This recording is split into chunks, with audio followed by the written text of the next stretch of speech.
Boys and girls, today is a wonderful day because we have something special for you. We're gonna first read a book, one of my favorite books as a little boy. I was a little wee toddler and I love this book and I want to share it with you guys today. Now, but before I share this book, I need to tell you something. Sometimes authors may write books and they don't tell you everything you need to know. You've got to be a detective. Now, if you know what a detective is, a detective goes, he has a little magnifying glass that I don't have right now, and he goes and he takes a look at things, and sometimes he has to make an inference.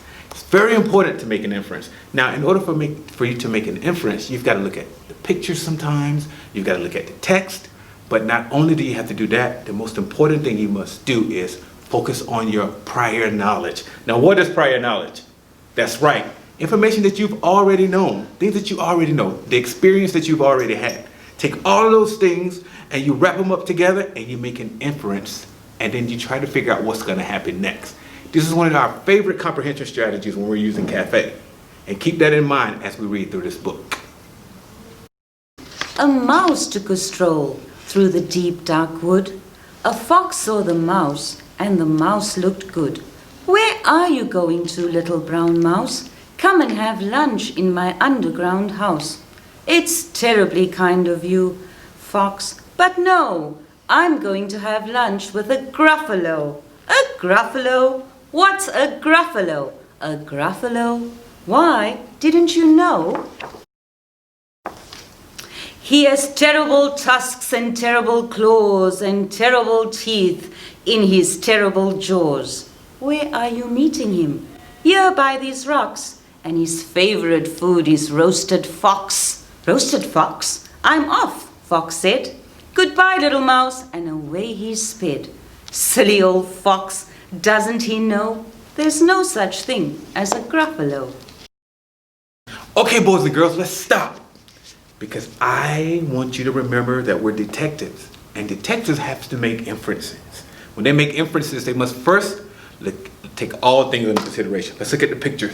Look at the owl here and the little mouse. What do you think that owl is going to do to that mouse right now? If you just look at the picture, what do you think is going to happen? Now, I know based on my prior knowledge about owls and mice, I know that owls eat mice. Yeah? I think so. And look at the way he looks. Look at those talons. He's going to look at the eyes. He looks so fierce, like he's going to just grab him and attack him. But the mouse doesn't look so afraid, does he? Look how he's looking. He's all happy, he's smiling. I wonder why. I'm going to make an inference right now. Based on what I already know, and based on what the author has given me, I infer that the mouse is not worried because it's something to do with that Gruffalo. How am I going to check? To support with evidence, I'm going to continue to read the story. On went the mouse through the deep dark wood. An owl saw the mouse, and the mouse looked good. Where are you going to, little brown mouse? Come and have tea in my treetop house. It's frightfully nice of you, owl, but no, I'm going to have tea with a Gruffalo. A Gruffalo? What's a Gruffalo? A Gruffalo? Why, didn't you know? He has knobbly knees and turned out toes, and a poisonous wart at the end of his nose. Where are you meeting him? Here by the stream, and his favorite food is owl ice cream. Owl ice cream? To-woo, goodbye, little mouse, and away owl flew. Silly old owl, doesn't he know there's no such thing as a Gruffalo? Whoa! Now I'm gonna check my inference for support and evidence. Now I realized that in the beginning I thought that the owl was gonna swarm down and attack that mouse, but he didn't. I wonder why. He didn't because for some reason that owl was afraid of that Gruffalo. This is what we do when we read, boys and girls. We make inferences based on what we read in the text, based on the pictures, based on the title, based on everything we've read, but we also do one main thing. We utilize our prior knowledge, things that we already knew about the topic, and then we can continue to infer. Boys and girls, now we've just read a few pages of my very favorite book called The Gruffalo. Remember, this is my favorite from all time.